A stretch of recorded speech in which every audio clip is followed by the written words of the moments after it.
नमस्कार साथियों, मैं इंजीनियर अभिषेक तिवारी रक्षा एकेडमी की तरफ से आपका हार्दिक स्वागत करता हूं। आज की क्लास में एक बार फिर मैं आपके साथ जुड़ रहा हूं विविध बाय मैप के माध्यम से। मतलब कि जो इम्पोर्टेंट फैक्ट आपके सिलेबस एमपीपीएससी प्री 2020 के सिलेबस में है, जिनको याद करने में आपको दिक्कतें आती हैं, समस्याएं आती हैं, उनको मैं मैप के माध्यम से उनके फैक्ट और उनके लोकेशन को आपको याद कराने के लिए एक बार फिर से हाजिर हूँ शाम को 4 बजे।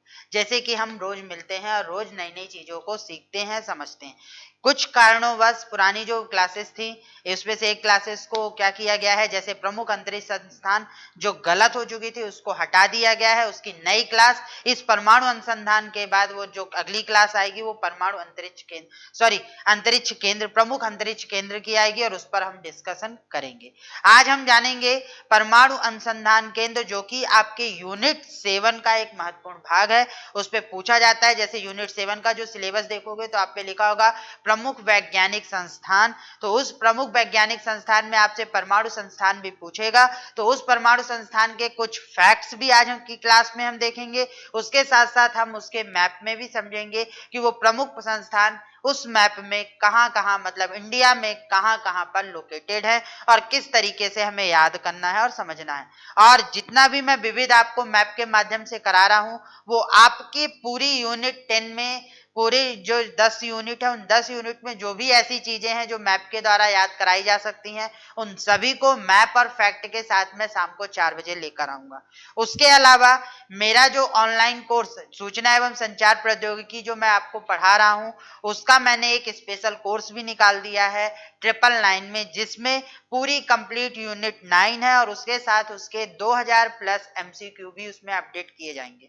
जैसे ही यूनिट 9 कंप्लीट होगी उसके एमसीक्यू भी अपडेट होना शुरू हो जाएंगे। तो जो आपकी समस्याएं हैं कि यूनिट 9 के एमसीक्यू हम कहां से लगाएं या यूनिट 9 के वीडियो या क्लासेस हम कहां से देखें, तो उन्हीं सब के लिए हमने अपना एक कोर्स निकाल दिया है 999 पे। और उस कोर्स को यदि आप खरीदना चाहते हैं तो खरीद सकते हैं। उसके अलावा हमारा 7500 का जो 15,000 का फुल कोर्स चल रहा है, उसमें भी आप देख सकते हैं। आपको बस इतना करना है कि रक्षा एकेडमी ऐप को डाउनलोड करना है।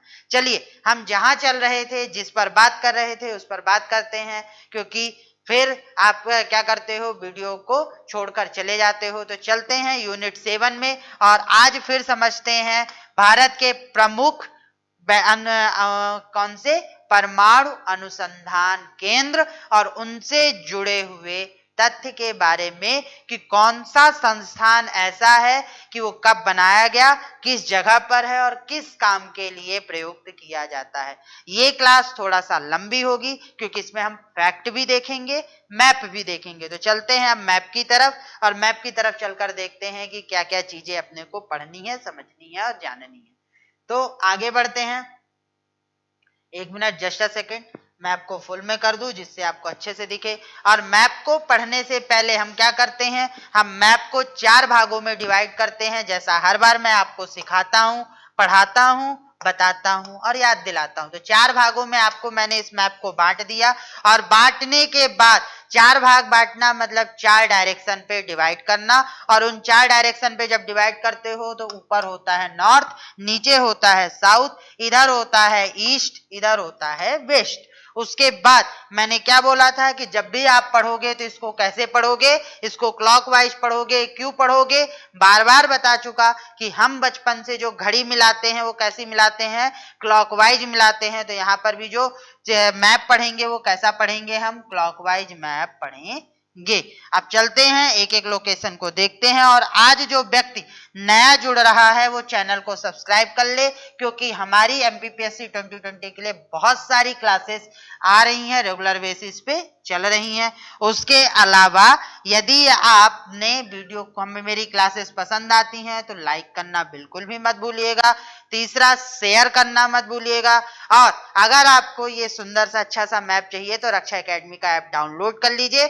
मेरी क्लासेस की या अन्य किसी क्लासेस की इंफॉर्मेशन चाहिए तो रक्षा एकेडमी का टेलीग्राम चैनल भी ज्वाइन कर लीजिए। अब मैं मैप को जूम करता हूं और उसके बाद फिर हम देखते हैं मैप के में कि कौन कौन सी लोकेशन है और फिर आगे बढ़कर देखेंगे फैक्ट के बारे में। चलो मैप को मैंने जूम कर दिया। अब जूम करने के बाद हम ऊपर के सिरे से चलते हैं नॉर्थ डायरेक्शन से, और सबसे पहले हमें दिखता है एक बहुत अच्छा सा केंद्र शासित प्रदेश, जिसे हम क्या कहते हैं, जम्मू कश्मीर। और जब हम जम्मू कश्मीर में पहुंचते हैं तो श्रीनगर में क्या मिलता है हमें, परमाणु अनुसंधान प्रयोगशाला मिलती है, जो कहाँ लोकेटेड है, वो लोकेटेड है आपकी श्रीनगर में। तो श्रीनगर में हमें क्या मिलती है, श्रीनगर में क्या बना हुआ है, श्रीनगर में बनी हुई है परमाणु अनुसंधान प्रयोगशाला। अब श्रीनगर से हम ऊपर से नीचे उतरते आए तो हमें इस छोर पर दिखता है, देखो हरियाणा के करनाल में भाभा परमाणु ऊर्जा शोध केंद्र है। अब दो चीजें याद रखना, एक भाभा परमाणु अनुसंधान केंद्र है और एक ऊर्जा शोध केंद्र है, तो दोनों अलग अलग है। ऊर्जा शोध केंद्र कहाँ है, करनाल में, और परमाणु केंद्र कहाँ है आपका नीचे की तरफ, महाराष्ट्र में। तो याद रखना ट्रॉम्बे में। तो अब याद रखना कि जब आप श्रीनगर से नीचे उतरते हो तो आपको भाभा मिलते हैं। भाभा जी कहाँ पर हैं, करनाल में ऊर्जा शोध संस्थान है। और सारे भाभा कहाँ से आते हैं, यहीं से तो आते हैं, तो याद रखना। उसके बाद आप आगे बढ़ते हो तो हरियाणा और उत्तर प्रदेश के बीच में अपने को क्या दिखता है, हमारी राजधानी क्या है, दिल्ली है। तो दिल्ली के में क्या कौन कौन से दिखते हैं, एक दिखता है परमाणु अनुसंधान केंद्र दिल्ली, जो जेएनयू में है। दूसरी बात, वो उसी जगह पर है राष्ट्रीय विज्ञान संस्थान, जो भी कहाँ पर है, नई दिल्ली में है। तो ये दोनों दिल्ली में आपको दो संस्थान दिखते हैं, एक परमाणु अनुसंधान केंद्र दिखता है जवाहरलाल नेहरू यूनिवर्सिटी में, और एक दिखता है राष्ट्रीय विज्ञान संस्थान, जो कि कहाँ पर है, दिल्ली की तरफ है। उसके बाद हम आगे की तरफ बढ़ें तो दिल्ली से हम आगे बढ़ते हैं तो हम पहुंच जाते हैं कहाँ पे, उत्तर प्रदेश में। और उत्तर प्रदेश के इलाहाबाद में आपको क्या मिलता है, जिसका नाम आज की डेट पे क्या है, प्रयागराज है, राष्ट्रीय विज्ञान अकादमी। और राष्ट्रीय विज्ञान अकादमी आपके लिए बहुत ज्यादा इंपॉर्टेंट है, पूछी जाती है। आपको याद रखना है कि राष्ट्रीय विज्ञान अकादमी कहाँ है, इलाहाबाद में है। उसके बाद आप नीचे की तरफ आते हो तो आपको दिखता है झारखंड में जादूगुड़ा। और जादूगुड़ा में क्या है, जो आपका खनन केंद्र कहाँ था, झारखंड में है। तो जादूगुड़ा भी कहाँ पर है, झारखंड में है। और यहाँ पर यूरेनियम कॉर्पोरेशन ऑफ इंडिया का ऑफिस है, संस्थान है। तो यूरेनियम कॉर्पोरेशन ऑफ इंडिया कहाँ है, जादूगुड़ा, झारखंड में। उसके बाद आप नीचे की तरफ आते हो तो आपको दिखता है पश्चिम बंगाल, और पश्चिम बंगाल में कलकत्ता। अब कलकत्ता में आपको दो मिलते हैं, एक मिलता है परिवर्तनीय ऊर्जा साइक्लोट्रॉन केंद्र, और एक मिलता है साहा नाभिकीय भौतिकी संस्थान। साइक्लोट्रॉन क्या होता है, इलेक्ट्रॉन को एक्साइट करने के लिए जो एक ट्यूब बनाई जाती है, उस ट्यूब को, उस यंत्र को साइक्लोट्रॉन बोलते हैं। तो परिवर्तनीय, उसकी ऊर्जा परिवर्तन की जा सकता है, बढ़ाया या घटाया जा सकता है। तो परिवर्तनीय ऊर्जा जो साइक्लोट्रॉन केंद्र है वो कलकत्ता में, एक साहा नाभिकीय भौतिकी संस्थान है, वो भी कहां पर है, कलकत्ता में है। तो आपको कितने मिल गए, श्रीनगर से हरियाणा, हरियाणा से दिल्ली, दिल्ली से इलाहाबाद, इलाहाबाद से कलकत्ता। अब कलकत्ता से हम आगे बढ़ते हैं तो अब हम पहुंच जाते हैं कहां पे, आंध्र प्रदेश में पहुंचते हैं, हम पहुंच जाते हैं तेलंगाना में। और तेलंगाना में जब हम पहुंचते हैं तो हमें क्या मिलता है, हैदराबाद। और हैदराबाद में न्यूक्लियर फ्यूल कॉम्प्लेक्स है। तो न्यूक्लियर फ्यूल कॉम्प्लेक्स कहाँ मिलता है हमें, हैदराबाद में पाया जाता है। उसके बाद हम आगे की तरफ चलते हैं, थोड़ा सा बढ़ते हैं देश में नीचे की तरफ। तो नीचे की तरफ बढ़ने पे अब आपको क्या मिलता है, नीचे की तरफ आपको तमिलनाडु पहुंचते हो, और तमिलनाडु में सबसे जरूरी चीज मिलती है कलपक्कम में है इंदिरा गांधी परमाणु केंद्र। तो इंदिरा गांधी परमाणु केंद्र और कलपक्कम में एक क्या लगाया गया, न्यूक्लियर पावर प्लांट भी लगाया गया। तो कलपक्कम में आपको क्या मिलता है, इंदिरा गांधी परमाणु केंद्र मिलता है, कहां पर, तमिलनाडु में। उसके आगे आप बढ़ते हो तो सबसे इंपॉर्टेंट पॉइंट कहां पे, मुंबई में। अब मुंबई में याद कर लो, मुंबई आपका परमाणु के लिए हब है। कैसा हब है, टाटा सैद्धांतिक अनुसंधान संस्थान मुंबई में, भाभा परमाणु अनुसंधान केंद्र बार्क मुंबई में, परमाणु ऊर्जा निगम मुंबई में, board of radiation and isotope technology Mumbai में, Indian rare earth limited Mumbai में, तो मुंबई में परमाणु केंद्र का हब माना गया है। बहुत सारे परमाणु अनुसंधान कहाँ मिलेंगे आपको? मुंबई में मिलेंगे, और सारे इंपॉर्टेंट ही मुंबई में मिल जाते हैं। उसके बाद हम आगे बढ़ते हैं, हम पहुंचते हैं अहमदाबाद। अहमदाबाद जो कि कहाँ है? गुजरात में है। और इसी अहमदाबाद में आपको मिलता है एक भौतिकी अनुसंधान प्रयोगशाला, जो पिछली क्लास में मैं पढ़ा चुका हूं अनुसंधान में। तो भौतिकी अनुसंधान प्रयोगशाला भी आपको कहाँ मिलती है? अहमदाबाद में, परमाणु से जुड़ी हुई। उसके बाद आज की डेट पे मध्य प्रदेश में सबसे इंपॉर्टेंट, और लेजर वाली क्लास में समझाया था, राजा रमन्ना प्रौद्योगिकी संस्थान, जहां पर लेजर और बाकी केंद्रों का विकास किया जाता है। और ये कहां पर है? इंदौर में है। याद कर लेना, पूछेगा, ध्यान रखना। तो ये सारी चीजें क्या थी? मैप में थी। अब चलते हैं इनके फैक्ट की, कितने सारे जो लिखे हुए हैं उनमें कौन कौन से महत्वपूर्ण है और उनके क्या क्या फैक्ट हैं। तो अब फैक्ट की बात करो तो थोड़ा सा ये आपको धुंधला दिख रहा होगा, तक क्लियर नहीं दिख रहा होगा। मैं पढ़कर सुना देता हूं, समझा देता हूं, और नोट्स मिल जाएंगे तो नोट्स में आपको अच्छे से दिखेगा। तो आगे बढ़ो। तो भाभा परमाणु अनुसंधान केंद्र सबसे पहला, किसकी स्थापना किसने की थी? भाभा जी ने की थी, जहांगीर भाभा ने की थी। कब की थी? 1957 में की थी। मैं लिख भी देता हूं, नहीं समझ में आएगा मैं लिख देता हूं। कब की थी? 1957 में इसकी खोज की थी, बार्क की। उसके आगे इस केंद्र में जो काम होता है वो क्या क्या होता है? उद्योग से रिलेटेड, औषधि से रिलेटेड और कृषि से रिलेटेड परमाणु जो अनुसंधान होते हैं उनसे रिलेटेड यहाँ पे अनुसंधान किए जाते हैं।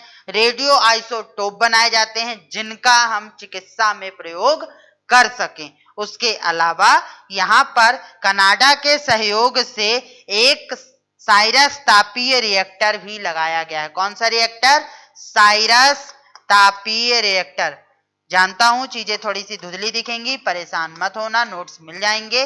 तो साइरस तापीय रिएक्टर कहां लगाया गया है?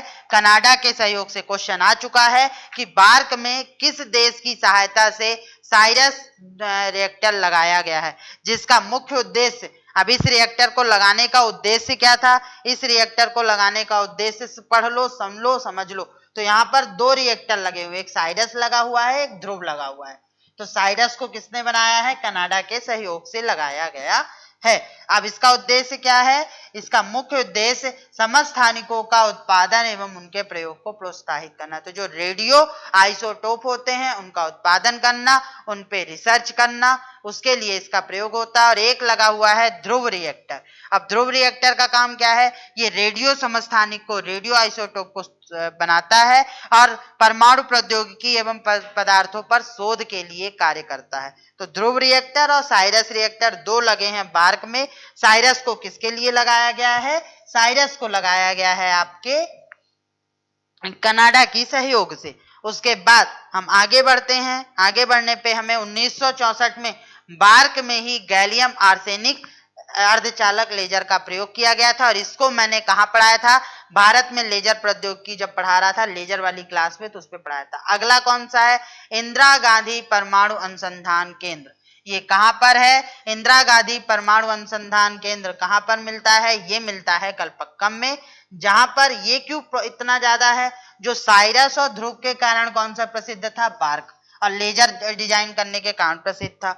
अब जो इंदिरा गांधी है, इंदिरा गांधी क्यों प्रसिद्ध है? क्योंकि यहाँ पर फास्ट ब्रीडर रिएक्टर लगाया गया है। फास्ट ब्रीडर रिएक्टर का विकास और समन्वय किया जा रहा है। ये क्या होते हैं? विश्व में अपनी तरह का पहला रिएक्टर होता है। इसमें क्या होता है? इसमें कई तरीके के पदार्थों को मिश्रित करके एक फास्ट तरीके से क्या बनाया जाता है? आपका यूरेनियम का रिएक्टर बनाया जा रहा है। तो देखो ब्रीडिंग क्या होती है? एक और दूसरे को मिलाकर जब हम कोई तीसरी नई प्रजाति या नई जनजाति बनाते हैं, नई प्रजाति बनाते हैं, उसी तरीके से यहाँ पर भी फास्ट ब्रीडर में हमने क्या किया? प्लूटोनियम ले लिया, यूरेनियम ले लिया, दोनों को आपस में मिक्स करके एक बनाया। तो ऐसा रिएक्टर बनाया गया फास्ट ब्रीडर। इसके कारण है। कब, कहां पर, कब बना था? 1971 में। यहां पर जो रिएक्टर लगाया गया है वो कौन सा है? कामनी लगाया गया है। कौन सा? कामनी। याद रखना, पेपर में पूछा जाता है, कामनी।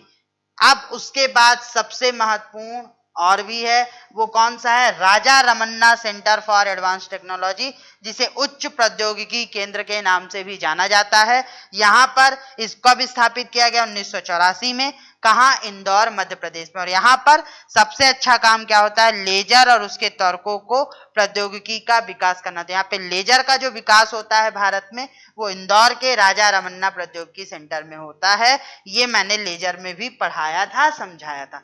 आपने नहीं देखा तो देख लीजिए, और अगर आपके पास यूनिट 9 का वो नहीं है तो आप ले सकते हैं। आगे बढ़ो, इंदिरा गांधी हो गया, राजा रमन्ना हो गया, विकास करना। उसके बाद अगला कलकत्ता में हमने देखा था कौन सा, परिवर्तनीय ऊर्जा साइक्लोट्रॉन केंद्र, जो कि 1977 में कोलकाता में लगाया गया था। अब ये क्या काम करता है, यह केंद्र परमाणु भौतिकी, परमाणु रसायन, विभिन्न उद्योगों के लिए रेडियो समस्थानिकों के उत्पादन